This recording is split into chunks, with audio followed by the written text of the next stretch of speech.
Hello students, greetings of the day. I, Mrs. Usha Vasani, welcome you all to RKC Online Social Studies class. Yesterday we discussed about the Indian government, that was part 1, in which we discussed about knowing what is government and knowing different types or the forms of government. Today we are going to study on the same chapter, that is part 2. So let's begin with today's learning. Today's learning objectives would be to know what is federalism, to understand the functions of a government, to understand the levels of government, to understand the central government, and to know about the role of president, prime minister, and council of ministers.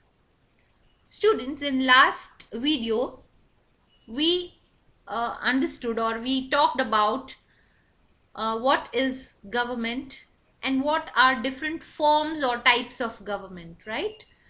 So today we will one more time understand what is federalism, though I had explained in the previous video as well. But today again we will understand about federalism, and then we will talk about the functions and levels of government. So let's get started.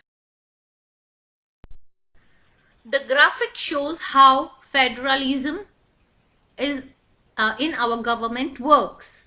There is no graphic on this slide, children, but after 2 slides there will be a graphic which will make your understanding very clear that how this federalism works. That is a pillar which I have shown, which is dividing the work. Okay, but here you only just revise the meaning of federalism.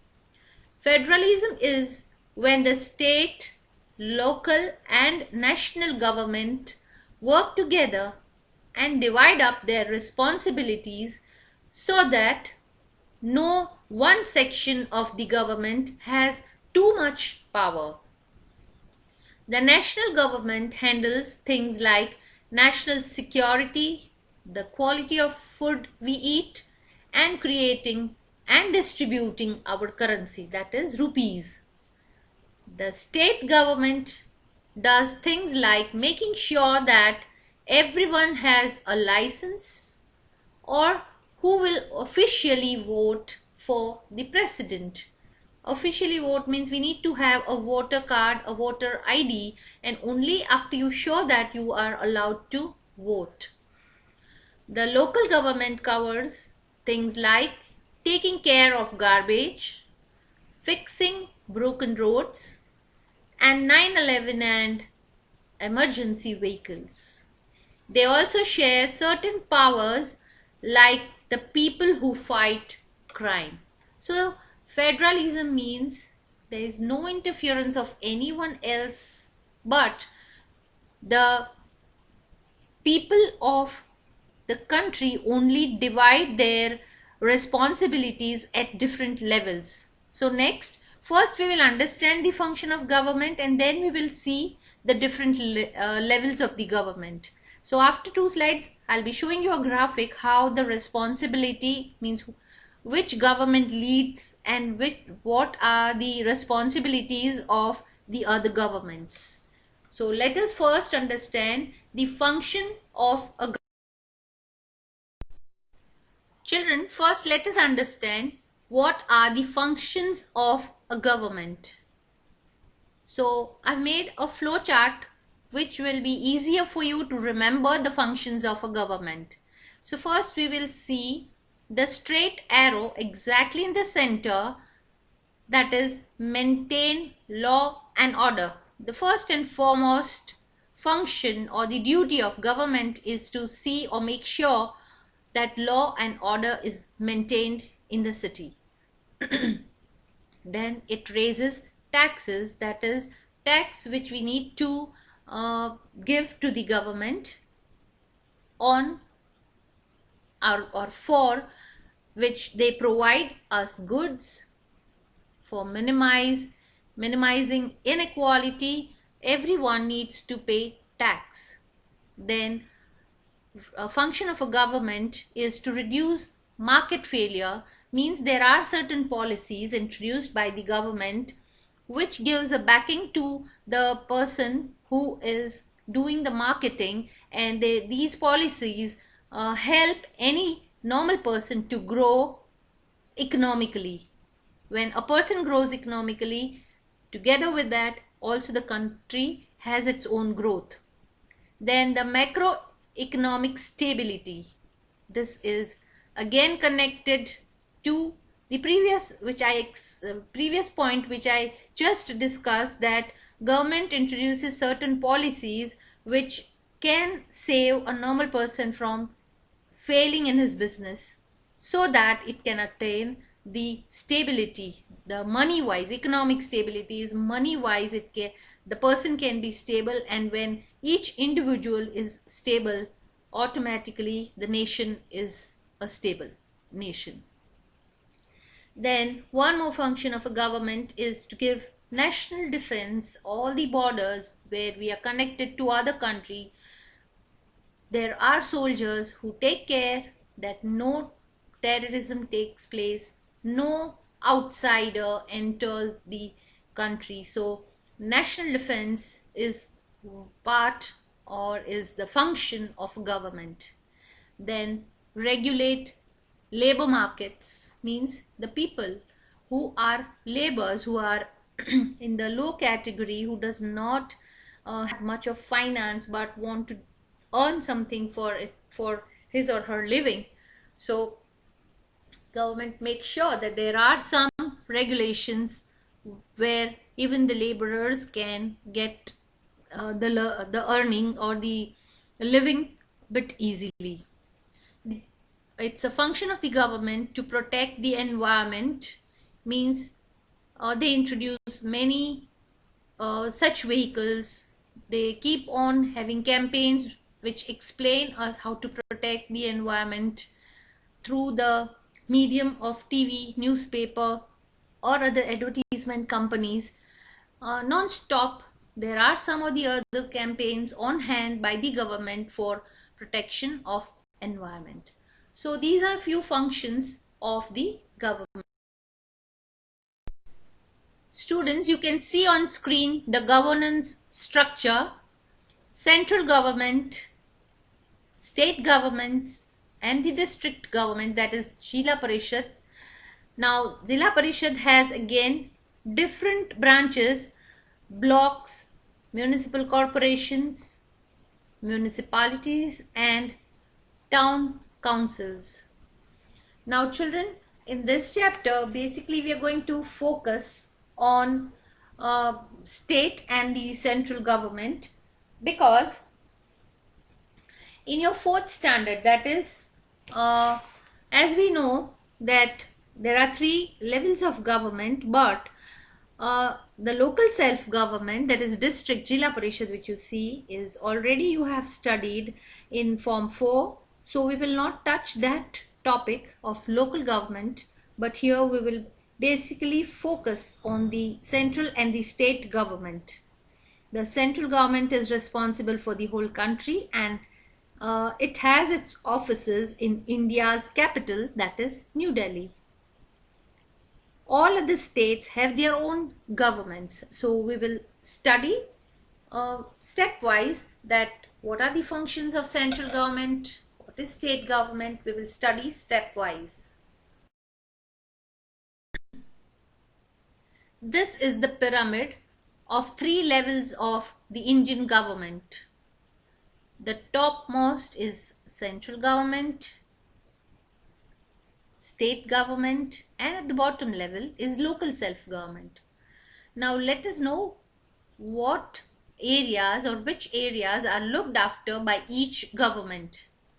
The central government of India is based in New Delhi, the capital of national importance such as defense, finance, railways, etc. If we talk about central government, each state in India has its own government as well. Every state government is responsible for maintaining law and order, transport, health services, etc. in the state. And the local self-government refers to the government at the local level, that is in villages, towns and cities. So these are the three levels of government. Now let us study the level wise function. So first we will start with central government. Let us first talk about the central or union government. Children, first and foremost, if the question asks you using the term central or union, both means same.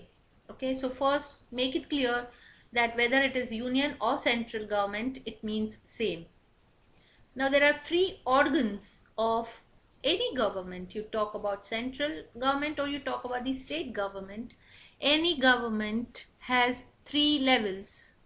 The first is executive, second is legislature of parliament or parliament, and the third is judiciary. Now executive consists of president, vice president, and the cabinet ministers, and their responsibilities are to pass the laws made by legislature. Now legislature or parliament, it consists of two houses, that is Lok Sabha and Rajya Sabha. Lok Sabha and Rajya Sabha are headed by Prime Minister, and their responsibilities means the members of parliament, you can say. Of course Prime Minister is the head, but the members of Lok Sabha and the members of Rajya Sabha all are known as MPs, that is members of parliament, and their responsibilities is to make laws. And the third organ is judiciary. Judiciary consists of Supreme Court of India, and the responsibility of Supreme Court of India is to solve conflicts between executive and legislature and other public related matters, or the conflicts. Means at the lower level, when there are certain cases which are filed, if they are not given, or if the people who has appealed, or if the person who has appealed is not satisfied, he can always appeal in the High Court, and again if not satisfied, they can appeal in Supreme Court. So that's again a different organ. So this is all about judiciary, and there are three organs of the government: executive, legislature and judiciary. Let us understand the Indian parliamentary system. Children, again there is a flow chart which makes your understanding a little easier. So first we start from the Indian parliamentary system. How the parliament of the country works. So first you can see exactly below the first box, it has an executive branch. It also has a legislature which owns origin to Westminster system. Then if you see on your right, it has a president who is a head of the state. President is the head of the state. Now again, if you come in the center, Indian parliamentary system has an executive branch which comprises of the Prime Minister, cabinet ministers and the administrative machinery, which is called the government. Just see the straight line. You can tell in a simple the definition is very simple, that Indian parliamentary system has an executive branch which comprises of the president, the prime minister, cabinet ministers and the administrative machinery called as the government. Now if we see on the left, it also has a legislature which is bicameral legislature. Now bicameral legislature means it comprises of two houses, that is Rajya Sabha and Lok Sabha, which is also known as the upper house and the lower house, and they are accountable to the government. Accountable to government means the members of parliament, that is the members of Lok Sabha and Rajya Sabha, are the members of parliament. They are the ones who make the laws, but also then they are accountable to, means answerable to, or to take the final call from the prime minister, cabinet minister and other people. Lok Sabha could initiate no confidence against the government, means if the members of Lok Sabha, because it has, that is actually known as the lower house, but it has got more number of members, so they can, the members of Lok Sabha can initiate the no confidence against the government, means if they find that the government is corrupted, all the members unitedly can pass a no confidence against the government, means they have no confidence in the government is corrupted government. Okay, now in the center we read that the prime minister, cabinet ministers and the administrative machinery, with all these, PM, that is prime minister, is the head of the government. Okay, president is of course the head of the state, means without the permission of president nothing can be done, but he is a nominal head. We will see in the further explanation that what does it mean. So this is the flow chart which explains you that how the Indian parliamentary system works. If you're thinking that why is judiciary not mentioned here and only legislature and executive branches are mentioned, but judiciary is not the parliamentary organization. It is altogether a separate entity. It is a separate organ. So here we are talking about the parliamentary system, and so the legislature and the executive branch are mentioned. Okay, I hope you must be clear. If not, please rewind and listen to this part again. It will be clear to you. Okay, now let's proceed. As I told you, Parliament is the law-making body of the central government. Parliament consists of two houses, the Lok Sabha and the Rajya Sabha. The Lok Sabha is the lower house of the parliament and it consists of the representatives elected by the people of India. The members meet regularly to make new laws or to amend or to change, you can say, the earlier laws. Means the representatives, the members of Lok Sabha can make new laws, can change the laws. They have got that power that they can do that. If we talk about Rajya Sabha, the Rajya Sabha is the upper house of the parliament and its members are not directly elected by the people. Some members are elected by members of the state legislative assemblies and some are nominated by the President of India. The members nominated by the President are distinguished people in the fields of art, science, literature or social services. And the members of both Lok Sabha and Rajya Sabha are called the members of parliament. Okay. Now if we talk about Lok Sabha, there are 552 members of Lok Sabha, and if we talk about Rajya Sabha, there are 250 members, out of which 238 by indirectly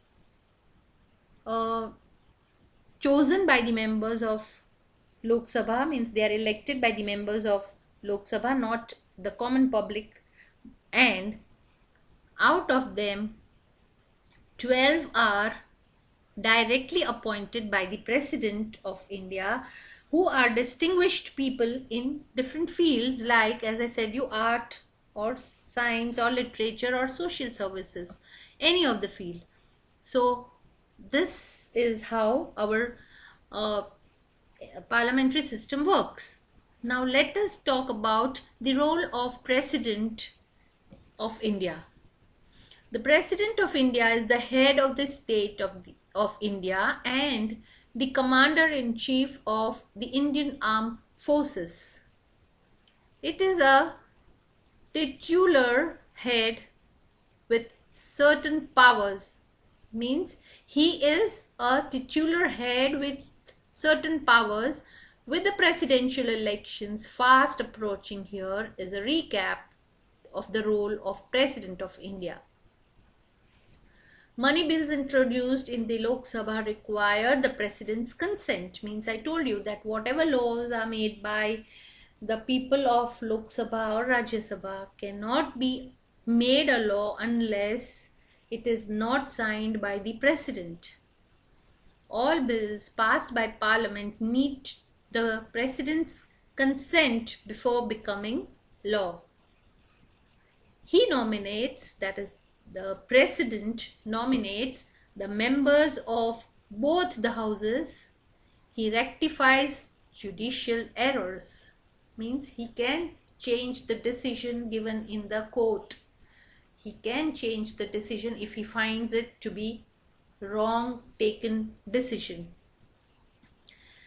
He has the power to grant pardons and reprieves from punishment. The president can also seek the opinion of the Supreme Court on legal and constitutional matters and on matters of national and people's interest. Let us talk about the role of Prime Minister. He prepares the list of the Council of Ministers. The President cannot drop any name from this list. The Council of Ministers means the team of ministers who's going to support the Prime Minister. So it's he, the Prime Minister, who prepares the list of the Council of Ministers.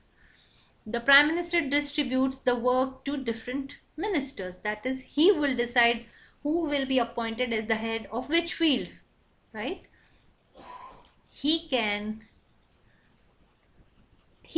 dismiss an erring minister, means if he finds any fault in any of the ministers, he can directly dismiss that minister. He has got that power. He presides over the meetings of the cabinet. He supervises and coordinates the working of various departments. He is the main spokesman of the ministry, means he is the main person who will rule over the whole parliamentary system. He is a link between the Council of Ministers and the President. He advises the President on the issues of making appointments. He advises the President to dissolve the Lok Sabha, and he plays a leading role in making all the policy statements as also the preparation of the annual budget. So the list of 10 points are all the duties, all the functions of the Prime Minister of India. Just before 2 minutes, I told you about the Cabinet and the Council of Ministers. Now let us first understand what is the difference between the Cabinet and the Council of Ministers. The Council of Ministers consists of all big and small ministers, that is Cabinet, State, Deputy, but in Cabinet only the heads of important departments or the senior ministers are included. I repeat, the Council of Ministers consists of all big and small ministers, that is cabinet minister, may it be state ministers or any deputy ministers. But in the cabinet, only the heads of important departments or the senior ministers are included. The cabinet is the real ruler and determines policies regarding administration.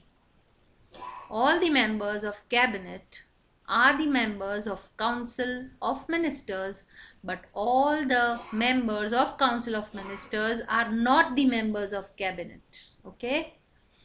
The basis of council of ministers is constitutional, but of the cabinet is the convention. Means they cannot interfere in all the matters. The cabinet ministers cannot interfere in all the matters. They can only speak or guide or give suggestion on the department given to them. They means I said that all the members of cabinet are the members of council of ministers, but all the members of council of ministers are not the members of cabinet. Okay, so this is the difference. So today in this video we talked about the different levels of government. First we understood about the function of the government, then we understood that how the levels are maintained in our country. There are different levels so that the duties are divided to make the proper management in the country and to maintain proper peace, law and order. Then we also studied about the parliamentary system of our country. Then we focused on the members of central government. That is, we first talked about the president, the role of president. Then we also discussed about the role of prime minister, and the team who help the prime minister are the members of council of ministers. But I made you clear that what is the difference between cabinet ministers and the council of ministers. So this is all about today's learning. So I am ending here, and in the next video we will study about the state government. Children, I want you all to watch this video again and again so that you can understand the parliamentary system of Indian government. Just listening one time may not give you the clear picture. So first see the previous video, that is part 1. Understand it again, in which I have basically explained you the meaning of government and different types of government prevailing all over the world. That is just, you should know that what type or what forms of government are prevailing in the world. Then out of that, we as Indians are practicing democracy form of government. Then in today's video, we talked about the functions of government. We also studied about the levels of government. We studied about the Indian parliamentary system, that is how the working of parliamentary system has its working. And then we today basically talked about the central government and the members of central government. So in the next video I will explain you about the working of state government, the functions of state government. Children, if you don't understand this in one go, please rewind the video and see it again before I post another video after a day. So as of now, I am signing off. Thank you and stay safe. See you soon with another learning video. Till then, keep learning.